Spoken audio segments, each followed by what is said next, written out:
नमस्कार, मैं हूं आपके साथ आकांक्षा मिश्रा और आप देख रहे हैं बात राजस्थान की। इस खास बुलेटिन में सच में बात राजस्थान की होने वाली है। हम आपको राजस्थान की छोटी से छोटी और बड़ी से बड़ी खबरों से रूबरू कराएंगे। तो चलिए बुलेटिन की शुरुआत करने से पहले एक बार नजर डालेंगे हेडलाइंस पर। विधानसभा उपचुनाव के बीच मुख्यमंत्री अशोक गहलोत आज दिल्ली दौरे पर जा रहे हैं। गहलोत 2 दिन तक दिल्ली में रहकर वरिष्ठ नेताओं से प्रदेश के सियासी मुद्दों पर चर्चा करेंगे। आरएसएस को राजधानी की कांग्रेस सरकार ने दशहरा पर पथ संचालन की अनुमति नहीं दी है, इससे बीजेपी भड़की हुई है। राजस्थान के ऊर्जा मंत्री डॉक्टर बीडी कल्ला ने आरोप लगाया है कि कोल इंडिया लिमिटेड ने इंपोर्टेड सब्स्टिट्यूशन मैकेनिज्म के ऐसे प्लांट को कोयला दिया है। भीलवाड़ा के शाहपुरा थाना क्षेत्र के मुंडेती गांव में जमीनी विवाद को लेकर एक महिला की लाठियों से बेरहमी से पिटाई में गुरुवार देर रात एक बड़ा हादसा चल गया। हुआ यूं कि नेशनल हाईवे पर एक पिकअप गाड़ी में भारी मात्रा में चारा लेकर ड्राइवर तेजी गति से जा रहा था। तो चलिए अब बुलेटिन की शुरुआत करेंगे अहम खबरों के साथ और खबरों को जानेंगे विस्तार से। बता दें कि विधानसभा उपचुनाव के बीच मुख्यमंत्री अशोक गहलोत आज दिल्ली दौरे पर जा रहे हैं। गहलोत 2 दिन तक दिल्ली में रहकर वरिष्ठ नेताओं से प्रदेश के सियासी मुद्दों पर चर्चा करेंगे। गहलोत कल कांग्रेस कार्य समिति CWC बैठक में शामिल होंगे। कांग्रेस अध्यक्ष सोनिया गांधी से भी मिल सकते हैं। गहलोत का दिल्ली दौरा तय होने से ही एक बार फिर सियासी चर्चाओं का दौरा शुरू हो चुका है। गहलोत 27 फरवरी के बाद इस साल दिल्ली दौरे पर जा रहे हैं और उस दौरे में उनकी सोनिया गांधी से मुलाकात हुई थी। मुख्यमंत्री अशोक गहलोत के दिल्ली दौरे से सरकार और संगठन में होने वाले बदलाव का सीधा संबंध है। गहलोत की सोनिया गांधी से मुलाकात पर सबकी निगाहें भी टिकी हुई हैं और सोनिया गांधी से मुलाकात होने पर लंबे समय से अटके मंत्रिमंडल में फेरबदल, राजनीतिक नियुक्तियों और संगठन विस्तार पर मंजूरी मिल सकती है। बताया जाए कि सचिन पायलट खेमे के नेताओं को सत्ता संगठन में जगह देने के फॉर्मूले पर भी चर्चा होनी है। तो गहलोत इस दौरे में संगठन महासचिव KC वेणुगोपाल, प्रभारी अजय माकन और सहित पार्टी के कई वरिष्ठ नेताओं से भी मिलेंगे। सीएम गहलोत के इस दिल्ली दौरे में लंबित मंत्रिमंडल के फेरबदल के फॉर्मूले को हरी झंडी मिलने के आसार हैं। हाईकमान से मंजूरी मिलने के बाद नवंबर में कभी भी मंत्रिमंडल में फेरबदल किया जा सकता है। तो आरएसएस को राजस्थान की कांग्रेस सरकार ने दशहरा पर पथ संचालन की अनुमति नहीं दी है, इससे बीजेपी भड़की हुई है। पार्टी ने राज्य सरकार के निर्देशों पर जयपुर जिला प्रशासन के विजयदशमी पर राष्ट्रीय स्वयंसेवक संघ के पथ संचालन को अनुमति देने की कड़ी शब्दों में निंदा की है। बीजेपी के वरिष्ठ नेता और पूर्व प्रदेश के अध्यक्ष डॉक्टर अरुण चतुर्वेदी ने के आरोप ने लगाया कि पिछले कुछ दिनों कांग्रेस के जयपुर में ही कई प्रदर्शन हुए जिनमें मुख्यमंत्री समेत मंत्री शामिल हुए, तब कोरोना गाइडलाइन की धज्जियां भी उड़ाई गई। जयपुर में सीए को लेकर प्रदर्शन में हजारों की भीड़ में विधायक भी शामिल हुए, लेकिन तब कोरोना गाइडलाइन याद नहीं आई। यह राज्य की कांग्रेस सरकार की राजनीतिक सोच को दर्शाता है। बीजेपी के पूर्व प्रदेश अध्यक्ष और पूर्व मंत्री डॉक्टर अरुण चतुर्वेदी ने आरोप लगाया है कि राज्य सरकार ने पथ संचालन को लेकर कोरोना गाइडलाइन की आड़ में अनुमति नहीं दी है। उन्होंने कहा है कि हर साल आरएसएस पथ पर संचालन करता है, लेकिन राज्य की कांग्रेस सरकार पूर्वाग्रह से ग्रसित सोच को लेकर यह अनुमति नहीं दे रही है। डॉक्टर चतुर्वेदी ने कहा कि इसी साल जयपुर में भी शहर में लगभग 1 साल पहले कोरोना की पहली लहर के समय जब कोरोना पीक पर था तो मुख्यमंत्री अशोक गहलोत के नेतृत्व को प्रदर्शित किया था। तो इस तरीके से मंत्रिमंडल सदस्यों ने भी कोरोना गाइडलाइन की धज्जियां उड़ाते हुए भाग लिया। राजस्थान के ऊर्जा मंत्री डॉक्टर बीडी कल्ला ने आरोप लगाया कि कोल इंडिया लिमिटेड ने इंपोर्ट सब्स्टिट्यूशन मैकेनिज्म से ऐसे प्लांटों का कोयला दिया है जो काफी मात्रा में कोयला विदेशों में इंपोर्ट करते थे, लेकिन विदेशों से कोयला इंपोर्ट करने के बजाय उन्हें कोल इंडिया ने कोयला दिया है। इस कारण जिन बिजली घरों का कॉन्ट्रैक्ट कोल इंडिया से पहले से कोयला सप्लाई का था उसमें कमी हुई है। कोल इंडिया ने उन कॉन्ट्रैक्ट की शर्तों को तोड़कर दूसरी जगह के प्लांट्स को कोयला भेज दिया है। राजस्थान सहित देशों के अन्य राज्यों के थर्मल पावर प्लांटों में भी कोयले की कमी का मुख्य कारण रहा है। ऊर्जा विभाग के सूत्रों ने बताया कि कुछ ऐसे पावर प्लांट्स देश में हैं जो विदेशों में काफी मात्रा में कोयला मंगवाते हैं। इंपोर्ट कोयले से भी पावर प्लांट्स चलाते आए हैं। कई पावर प्लांट समुद्र के किनारे लोकेट होते हुए हैं और जहां जहाजों से कोयला रेगुलर इंपोर्ट किया जाता है। लेकिन पहला कारण यह है कि केंद्र सरकार ने फॉरेन करेंसी बचाने के लिए पिछले दिनों नीतियों में कुछ बदलाव किया था। कोल इंडिया ने जिसे पावर प्लांट्स की जरूरतें पूरी करने के लिए उनको भी कोयला सप्लाई किया है। इससे पहले रेगुलर कॉन्ट्रैक्ट में कोयला सप्लाई प्रभावित होकर कम हुई है। भारत सरकार ने नई नीति के तहत इंपोर्ट को भी कम लिया है और इस कारण जब भी जितना कोयला देश में इंपोर्ट नहीं हो रहा है। दूसरा कारण यह है कि मार्च अप्रैल में जो इंपोर्ट किया गया कोयला है वो 60 से $65 प्रति टन भारत के पोर्ट पर उपलब्ध होता था। आज उसकी कीमत बढ़कर $200 प्रति टन के आसपास हो गई। इसलिए ऐसे प्लांट्स कोल इंडिया से कोयला खरीद रहे हैं। पहले कोल इंडिया उन्हें ये एक्स्ट्रा कोयला नहीं देता था, लेकिन अब पॉलिसी लचीली बनाकर कोयला सप्लाई किया जा रहा है। तो भीलवाड़ा के शाहपुरा थाना क्षेत्र के मुंडेती गांव में जमीनी विवाद को लेकर महिला की लाठियों से बेरहमी से पिटाई की गई। इस पिटाई में महिला गंभीर रूप से घायल हो गई, जिसे भीलवाड़ा के महात्मा गांधी अस्पताल में भर्ती कराया गया। महिला इसी गांव की बेटी है। इसका कोई भाई नहीं है होने से पिता की जमीन की वही देखरेख करती है। उसके परिवार के कुछ लोग जमीन पर कब्जा कर रहे थे। महिला इसका विरोध कर रही थी। पुलिस ने इस संबंध में मारपीट करने वाले लोगों के खिलाफ मामला दर्ज कर लिया है। वहीं महिला के साथ हुई इस बर्बरता पर मारपीट का वीडियो भी वायरल हुआ है। वीडियो में महिला जान बचाकर खेत में भागती नजर आ रही है। शाहपुरा पुलिस के अनुसार मुंडेती गांव में रहने वाले लादू लाल गुर्जर ने अपनी बेटी राम प्यारी गुर्जर बुधवार को अपने पिता के खेतों में देखरेख करने गई। इस दौरान राम बख्श गुर्जर, कालू गुर्जर और नंदराम गुर्जर ने उस पर लाठियों से हमला किया, जिसमें राम प्यारी को काफी चोटें आई हैं। पुलिस ने पीड़िता का मेडिकल करवाया। आरोपियों के खिलाफ मामला दर्ज कर लिया है। लुड़कर नसर में गुरुवार देर रात एक बड़ा हादसा हो गया। हुआ यूं कि नेशनल हाईवे पर एक पिकअप गाड़ी में भारी मात्रा चारा लेकर ड्राइवर तेज से गति से चल रहा था। वहीं रास्ते में इस चारे में आग लग गई, लेकिन ड्राइवर पूरी तरह से अनजान था। वो तेज गति से गाड़ी दौड़ाता रहा। कुछ युवकों ने गाड़ी के पीछे आग लगी देखी तो अपनी बाइक से इसका पीछा किया। काफी दूर जाकर पिकअप रोका और चालक को बताया कि पीछे आग लगी हुई है। फिर जैसे तैसे इस आग को बुझाया गया। घटना गुरुवार देर रात की बताई जा रही है। गाड़ी को लुड़कर सर कस्बे के पास स्टैंड के पास रोका गया। गाड़ी को रोकते ही आग बुझाने का काम शुरू हुआ।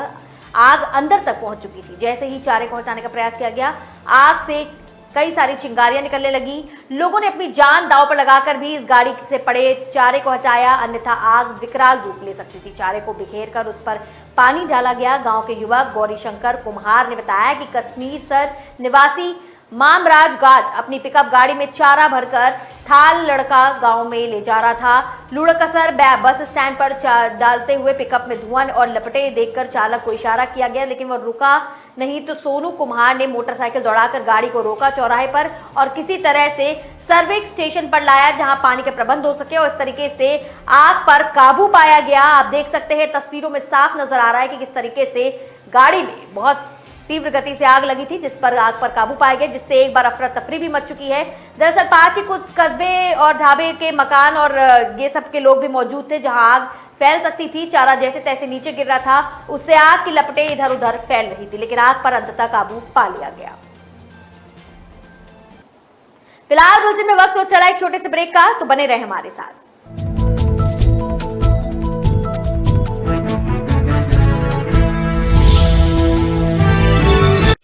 न ऐश का न द्वेष का, यह दंगल है देश का। सुलगती समस्याओं के जुलसते सवालों का होगा दंगल देश का। प्रशासन के प्रश्नों को लेकर होगा दंगल देश का। शिक्षा, स्वास्थ्य, समाज, कानून और व्यवस्था के आज क्या है हालात। सोमवार से शुक्रवार रोज रात 8 बजे जलपा क्षत्रिय के साथ दंगल देश का।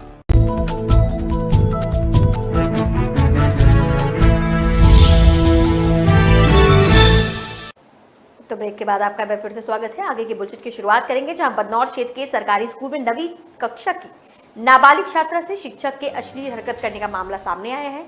ग्रामीणों ने टीचर की धुलाई कर दी। शिक्षक ने मंगलवार को छात्रा के साथ कॉपी चेक करने के बहाने अश्लील हरकत की थी। डरकर छात्रा अपने घर चली गई। गुरुवार को छात्रा ने अपने परिजनों को ये बात बताई। उसके बाद गुस्साए परिजन और ग्रामीण स्कूल पहुंचे। शिक्षक की स्कूल में ही धुनाई कर दी गई। इस मामले में परिजनों ने बदनौर थाने में मामला दर्ज कराया है। सूचना मिलने पर आसिंद सीबीओ भी स्कूल पहुंच गए हैं। थाना प्रभारी विनोद कुमार मीणा ने बताया कि भादसी गांव के राजकीय उच्च माध्यमिक विद्यालय में कार्यरत शिक्षक राजेश मीणा के खिलाफ नाबालिग छात्रा के परिजनों ने अश्लील हरकत करने के मामला दर्ज करवाया है। परिजनों ने बताया कि 12 अक्टूबर को उनकी बेटी स्कूल गई थी। शिक्षक राजेश मीणा ने कॉपी जांच करने के बहाने उसे और उसकी सहेली को लैब में बुलाया। वहीं राजेश मीणा ने पहले दूसरी छात्रा की कॉपी चेक कर उसे बाहर भेज दिया। उसके बाद उसकी बेटी की कॉपी चेक करने के बहाने अश्लील हरकत भी की। छात्रा डरकर अपने घर आ गई और गुरुवार को छात्रा ने पूरा मामला अपने परिजनों को भी बताया। तो राजस्थान में कोरोना संक्रमण और उसके बाद लागू हुई गाइडलाइन की वजह से लगातार दूसरे साल विजयदशमी सादगी से मनाई जाएगी। इस बार जयपुर में भी चुनिंदा लोगों की मौजूदगी में रावण दहन किया जाएगा। यहां लाखों लोगों को ऑनलाइन दहन देखने को मिलेगा। वहीं कोटा में रावण की लंबाई को कम कर दिया गया है। वहां सिर्फ 25 फीट के रावण का दहन किया जाएगा। इसके साथ ही जोधपुर, उदयपुर, अजमेर में सांकेतिक तौर पर रावण दहन होगा। बाड़मेर, जैसलमेर, पाली, बीकानेर समेत प्रदेश के कई जिलों में इस बार रावण दहन कार्यक्रम को स्थगित कर दिया गया है। कोरोना गाइडलाइंस और पटाखों पर लगे बैन के बाद जयपुर में भी इस साल दशहरे पर रावण दहन कार्यक्रम का आयोजन नहीं किया जाएगा। शहर के आदर्श नगर स्थित दशहरा मैदान में जहां सिर्फ सांकेतिक रावण दहन होगा, वहीं मानसरोवर में आयोजित होने वाले दशहरे मेले को इस बार रद्द कर दिया गया है। हालांकि मानसरोवर में सद्भावना परिवार की ओर से इस बार रावण दहन कार्यक्रम का ऑनलाइन आयोजन किया जाएगा। आम आदमी घर बैठे ही दशहरे होने पर सांस्कृतिक कार्यक्रम घर बैठे ही देख पाएगा। तो जयपुर में नौकरानी ने साबुन व्यापारी के घर से कैश और गहने मिलाकर 50 लाख रुपए की चोरी कर ली। आरोपी महिला का नाम संगीता थापा है। चोरी करने वालों के गैंग में गंगा नाम की एक और महिला व 2 युवक भी शामिल थे। गंगा से 1 महीने पहले व्यापारी ने यहां के काम छोड़ा था। पुलिस के मुताबिक संगीता ने पहले 2 घरेलू नौकरों को नशीला पदार्थ सुंघाकर बेहोश किया, फिर करीब 50 लाख रुपए की नकदी और गोल्ड ज्वेलरी चुराई। वारदात आदर्श नगर इलाके में फ्रंटियर कॉलोनी की है। घर में लगे सीसीटीवी कैमरे में ये वारदात रिकॉर्ड हुई है। नौकरानियों को दिल्ली की एक एजेंसी के जरिए रखा गया था। आदर्श नगर पुलिस उस एजेंसी से संपर्क कर आरोपियों का रिकॉर्ड भी खंगाल रही है। बेहोश हुए दोनों घरेलू नौकरों को 15 घंटे बाद होश नहीं आया। उनको एमएमएस अस्पताल में भर्ती कराया गया है। एडिशनल डीसीपी पूर्व और आईपीएस रक्षी वर्मा ने बताया कि प्लॉट नंबर 114 में रहने वाले वीरेन जैन अपने भाइयों के साथ साबुन का व्यवसाय करते हैं। वे अपने परिवार के साथ बुधवार को लुधियाना में रिश्तेदार की शादी में शामिल होने के लिए रवाना हुए थे। वे अपने घर को पिछले कई सालों से घरेलू नौकरानी कांता और 28 वर्षीय संगीता थापा और 22 वर्षीय एक घरेलू नौकर के भरोसे छोड़कर गए थे। गुरुवार को दूध ले देने वाला वीरेन जैन के घर पहुंचा, तब आवाज देने पर कोई बाहर नहीं आया। इस पर आस पड़ोस की मदद से अंदर जाकर देखा गया तो ग्राउंड फ्लोर पर दरवाजे खुले पड़े थे। अंदर घरेलू नौकरानी कांता और नौकर बेहोश पड़े थे। नौकरानी संगीता थापा गायब थी। वहां एक कमरे में सामान बिखरा पड़ा था। यह देखकर पड़ोसियों ने वीरेन जैन के परिजनों और आदर्श नगर थाने में सूचना दी। तब पुलिस मौके पर पहुंची और पड़ताल शुरू की। वीरेन जैन को फोन पर भी इसकी सूचना दी गई। जयपुर इंटरनेशनल एयरपोर्ट पर गुरुवार को कस्टम विभाग की टीम ने युवक को करीब 1.5 किलोग्राम सोना लाते हुए पकड़ा। करीब 75,01,664 रुपए आंकी गई है सोने की कीमत। युवक खाड़ी देश शारजाह में मजदूरी करता है। कस्टम विभाग ने उसे गिरफ्तार कर लिया है। यह कार्रवाई असिस्टेंट कमिश्नर भारत भूषण अचल के निर्देशन में की गई है। असिस्टेंट कमिश्नर राहुल नांगरे ने बताया कि शारजाह से आई फ्लाइट में युवक चेकिंग के दौरान थोड़ा डरा हुआ सा दिख रहा था। उससे अलग से पूछताछ हुई, जांच की गई तो अंडर गारमेंट में बनाई पॉकेट और बेल्ट के नीचे 1502 ग्राम सोना बरामद हुआ है। वह जोधपुर का रहने वाला है। शारजाह के एक कंस्ट्रक्शन कंपनी में मजदूरी करता है। शारजाह एयरपोर्ट पर एक युवक मिला जिसने ये पाउच और स्ट्रीप जयपुर पहुंचाने का ऑफर किया था। इसके बाद उसने टिकट का खर्च उठाने की बात कही। टिकट के पैसे बचाने के लिए युवक ने इतनी बड़ी रिस्क लेकर सोना लाना स्वीकार कर लिया। एयरपोर्ट के बाहर उसे ये पैकेट्स किससे दिए थे उसे वह नहीं पता, लेकिन जिस व्यक्ति ने एयरपोर्ट पर यह पैकेट्स दिए थे उसने कहा था कि एयरपोर्ट से बाहर आते ही पैकेट्स लेने वाला व्यक्ति पहचान लेगा।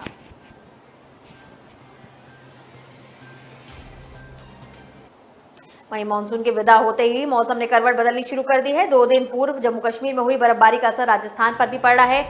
अब यहां की रातें भी सर्द होने लगी है। भीलवाड़ा, अलवर, जयपुर, सीकर, कोटा, सवाई माधोपुर, जैसलमेर, जोधपुर, बूंदी, चूरू, नागौर समेत कई जिलों में रात का तापमान 2 से 9 डिग्री सेल्सियस तक नीचे आ गया है। जयपुर मौसम विभाग के डायरेक्टर राधेश्याम शर्मा ने बताया कि उत्तर भारत में 3 दिन पहले पश्चिमी विक्षोभ के कारण श्रीनगर, कांजीकुंड, कटरा सहित निचली पहाड़ियों और घाटी में हल्की बारिश हुई है। वहीं गुलमर्ग, गुरेर, सोनमर्ग और जैसे ऊंचे इलाकों में बर्फबारी हुई है। पश्चिम विक्षोभ के कारण ही विंड पैटर्न में बदलाव आया। उत्तरी हवाओं का बहाव भी मैदानी इलाकों की तरफ हो रहा है। इससे राजस्थान समेत उत्तर भारत के कई इलाकों में तापमान में गिरावट दर्ज हुई है। शर्मा ने बताया कि आने वाले समय में उत्तरी भारत के साथ साथ पश्चिम राजस्थान के इलाकों में पश्चिम विक्षोभ आ सकते हैं, जिससे बारिश होगी, तापमान में गिरावट दर्ज हो सकती है। उन्होंने बताया कि दिसंबर जनवरी में सर्दी कैसी पड़ेगी इसका अनुमान लगाना अभी थोड़ा मुश्किल है। सबसे ज्यादा पारी दिल्ली से सटे जिले में अलवर में गिरा है। यहां बुधवार को न्यूनतम तापमान 25.2 डिग्री दर्ज किया गया है। तो यहां रुकेंगे और छोटे से ब्रेक के लिए, जल्द ही लौटेंगे।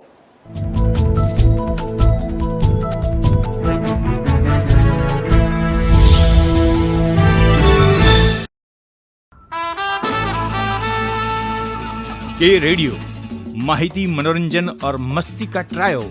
के रेडियो कहीं भी कभी भी। दिन हो मंगलमय से लेकर गुजरा हुआ जमाना तक का सफर के रेडियो। आप सुन रहे हो के रेडियो।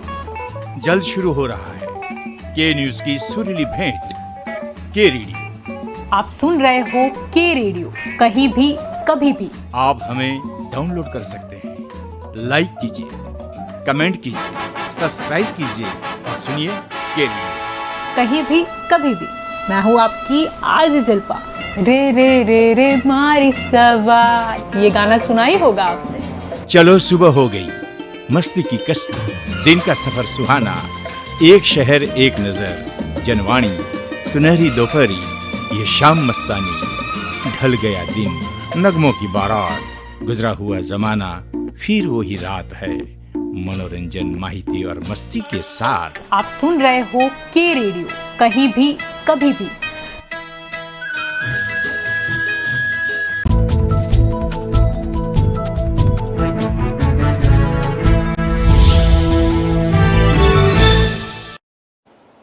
तो ब्रेक के बाद आपका फिर से स्वागत है। एक बार फिर से करेंगे बुलेटिन की शुरुआत, जहां राजस्थान कर्मचारी चयन बोर्ड की ओर से प्रदेश के 23 जिलों में 5,378 पदों पर पटवारी भर्ती परीक्षा का आयोजन 23 और 24 अक्टूबर को होने वाला है, जिसमें प्रदेश के 15,62,995 अभ्यर्थी अपने भाग्य को आजमाएंगे। वहीं परीक्षा से 10 दिन पहले ही राजस्थान कर्मचारी चयन बोर्ड ने पटवारी भर्ती परीक्षा 2021 के एडमिट कार्ड आज जारी कर दिए हैं। परीक्षा के लिए कर्मचारी चयन बोर्ड की ओर से निर्धारित की गई ड्रेस कोड का पालन करना अनिवार्य होगा। ड्रेस कोड का पालन नहीं करने वाले अभ्यर्थियों को परीक्षा केंद्र में प्रवेश नहीं मिलेगा।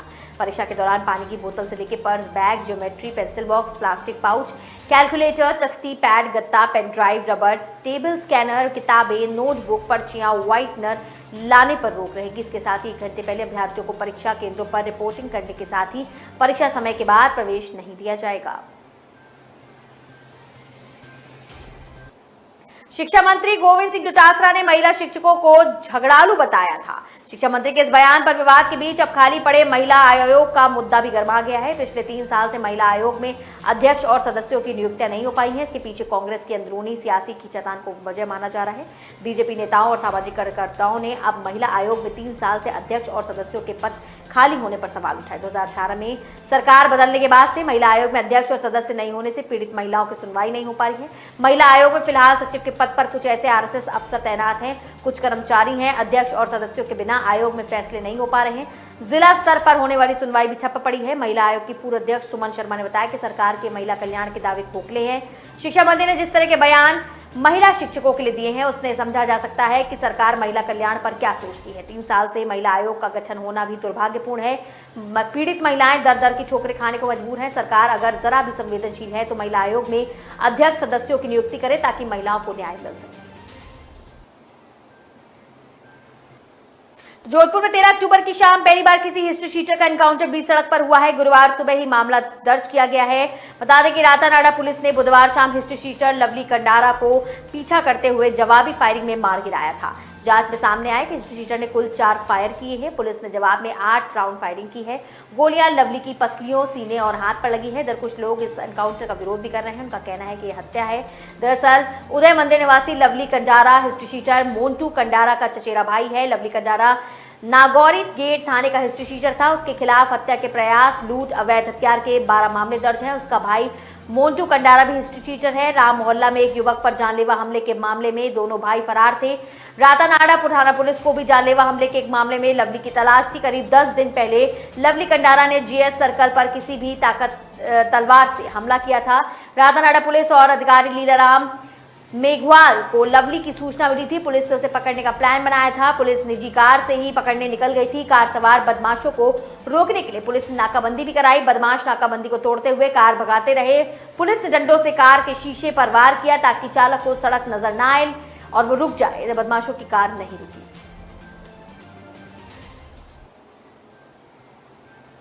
आईआईएम उदयपुर के 2019 से 21 बैच की फाइनल प्लेसमेंट रिपोर्ट आ गई है। इस बैच के 281 स्टूडेंट्स में से 270 स्टूडेंट्स का प्लेसमेंट हो गया है, जबकि 6 स्टूडेंट का प्लेसमेंट नहीं हो सका। कोविड-19 के चलते ऐसा पहली बार हुआ जब छात्रों को इंटरनेशनल ऑफर्स नहीं मिल पाए। आमतौर पर हर साल इस प्रोसेस में छात्रों को इंटरनेशनल ऑफर भी मिलते हैं, लेकिन ऐसा पहली बार हुआ है कि सभी छात्रों को सिर्फ डोमेस्टिक प्लेसमेंट्स ही मिले हैं। रिपोर्ट्स में सामने आया कि इस बैच के 281 में से 276 छात्र आईआईएम कैंपस प्लेसमेंट में शामिल थे। 5 स्टूडेंट कैंपस के बाहर के थे। स्टूडेंट्स में से सबसे ज्यादा 80 स्टूडेंट्स का प्लेसमेंट बैंकिंग, फाइनेंशियल और इंश्योरेंस सेक्टर में हुआ है। वहीं 76 स्टूडेंट्स का चयन इंफॉर्मेशन टेक्नोलॉजी सेक्टर में हुआ था। इसके अलावा मैन्युफैक्चरिंग, एनर्जी और इंजीनियरिंग सेक्टर में 32, काउंसलिंग और ई-कॉमर्स में 25 स्टूडेंट्स का प्लेसमेंट हुआ है। इसके अलावा एजुकेशन, FMCG, लॉजिस्टिक्स और मीडिया सहित अन्य सेक्टर्स में भी छात्रों को जॉब मिल रही है। इससे पहले 76 छात्रों को मुंबई में प्लेसमेंट हुआ है, वहीं 65 छात्रों का बेंगलुरु, इसके अलावा NCR में 46 और पुणे में 26 और चेन्नई में 21 छात्रों को जॉब मिली है। तो बीकानेर में स्थित सेना छावनी के पास गुरुवार को ड्रोन दिखने से हड़कंप मच गया। आकाश में उड़ रहा ड्रोन इस तरह से फोटो और वीडियो शूट करता रहा, किसी को पता भी नहीं चला। अचानक ड्रोन में गड़बड़ी से ड्रोन जमीन पर गिर गया। किसी ने पुलिस को खबर दी। अब जय नारायण व्यास कॉलोनी ने इसे कब्जे में लेकर छानबीन शुरू कर दी है। बीकानेर में सैन्य छावनी अत्यंत संवेदनशील है, जिसका एक हिस्सा उदासर गांव से सटा हुआ है। इसी छावनी से कुछ दूरी पर गुरुवार दोपहर पेड़ पर लटका एक छोटा सा ड्रोन दिखा गया। पुलिस ने इसकी सूचना दी गई तो जय नारायण व्यास कॉलोनी पुलिस मौके पर पहुंची। इसे उतारा गया तो पता चला कि उनके कैमरों से लैस ड्रोन था। पुलिस इसे लेकर थाने पहुंची। बताया गया कि डेवलपमेंट स्कीम्स के लिए भूमि का सर्वे किया जा रहा था। पुलिस ने कंपनी से इस एरिया में ड्रोन उड़ाने की स्वीकृति के कागजात मांगे हैं। जिस तरह से ड्रोन मिला है वो सैन्य छावनी से आधा किलोमीटर से भी कम दूरी पर है। सैन्य छावनी में बिना अनुमति के कैमरा ले जाना मना है। इसी क्षेत्र में सेना के महत्वपूर्ण ऑफिस व अन्य स्थान भी है। ऐसे में इस एरिया में बिना परमिशन के ड्रोन चलाने को पुलिस ने गंभीरता से लिया है। सेना को अब तक इस मामले में जानकारी नहीं दी गई है। तो फिलहाल बात राजस्थान की में सिर्फ इतना ही, लेकिन तमाम खबरों के लिए आप देखना ना भूलें के न्यूज़ नेशनल। नमस्कार।